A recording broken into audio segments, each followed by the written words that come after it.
इन्हीं महाबली विक्रमादित्य की राज्य सभा महाकाल मंदिर में ही प्रतिष्ठापित थी। आज भी इस मंदिर की घंटियों में विक्रमादित्य की वीरता और शौर्य की प्रतिध्वनि गुंजायमान होती है। राजा विक्रमादित्य और शकों के मध्य हुए युद्ध ने उज्जैन को कालचक्र से अभिन्न रूप से जोड़ दिया, क्योंकि जिस दिन उनको विजय प्राप्त हुई उस गौरवशाली उपलब्धि के सम्मान में एक नवीन पंचांग का शुभारंभ किया गया, विक्रम संवत पंचांग। आज भी कई हिंदू पर्व और धार्मिक अनुष्ठान विक्रम संवत पर आधारित हैं।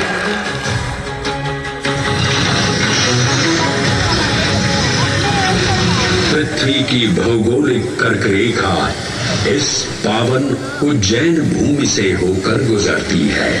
लगभग 300 वर्ष पूर्व उज्जैन विश्व समय का प्रमुख संदर्भ बिंदु था।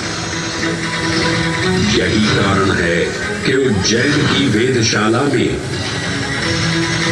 वराहमिहिर, आदित्य दास, ब्रह्मगुप्त, आर्यभट्ट और भास्कराचार्य जैसे महान विद्वान अनुसंधान और अध्ययन में तल्लीन रहते थे। खगोल शास्त्र का केंद्र, महाकालेश्वर का आवास, जगत गुरु कृष्ण की नगरी, विक्रमादित्य का राज।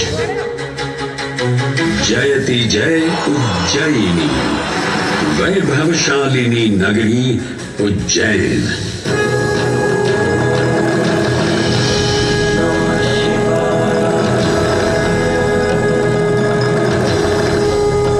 श्वासों को शिव मंत्र से अलंकृत कर, मन को भाव की गंगा से निर्मल कर, जो भी उज्जैन में महादेव की शरण लेता है उसका कल्याण होना निश्चित है।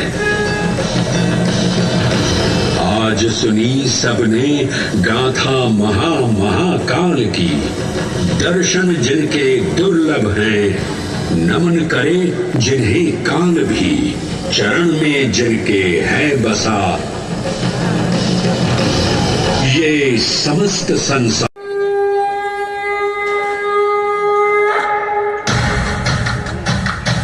इन्हीं महाबली विक्रमादित्य की राज्य सभा महाकाल मंदिर में ही प्रतिष्ठापित थी।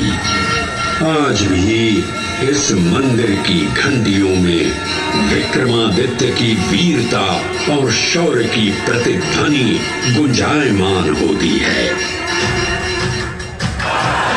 राजा विक्रमादित्य और शकों के मध्य हुए युद्ध ने उज्जैन को कालचक्र से अभिन्न रूप से जोड़ दिया, क्योंकि जिस दिन उनको विजय प्राप्त हुई उस गौरवशाली उपलब्धि के सम्मान में एक नवीन पंचांग का शुभारंभ किया गया, विक्रम संवत पंचांग।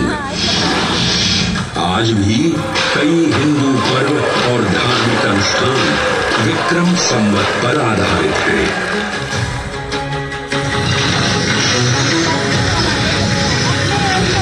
पृथ्वी की भौगोलिक कर्क रेखा इस पावन उज्जैन भूमि से होकर गुजरती है। लगभग 300 वर्ष पूर्व उज्जैन विश्व समय का प्रमुख संदर्भ बिंदु था। यही कारण है कि उज्जैन की वेदशाला में वराहमिहिर, आदित्य दास, ब्रह्मगुप्त, आर्यभट्ट और भास्कराचार्य जैसे महान विद्वान अनुसंधान और अध्ययन में तल्लीन रहते थे। खगोल शास्त्र का केंद्र, महाकालेश्वर का आवास, जगत गुरु कृष्ण की नगरी, विक्रमादित्य का राज। जयति जय उज्जयिनी, वैभवशालिनी नगरी उज्जैन।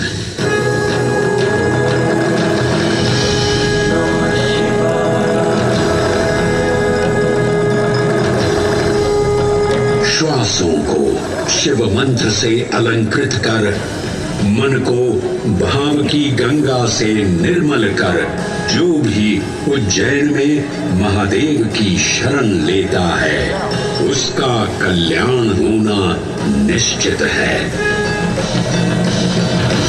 आज सुनी सबने गाथा महाकाल की, दर्शन जिनके दुर्लभ हैं, नमन करे जिन्हें काल भी, चरण में जिनके है बसा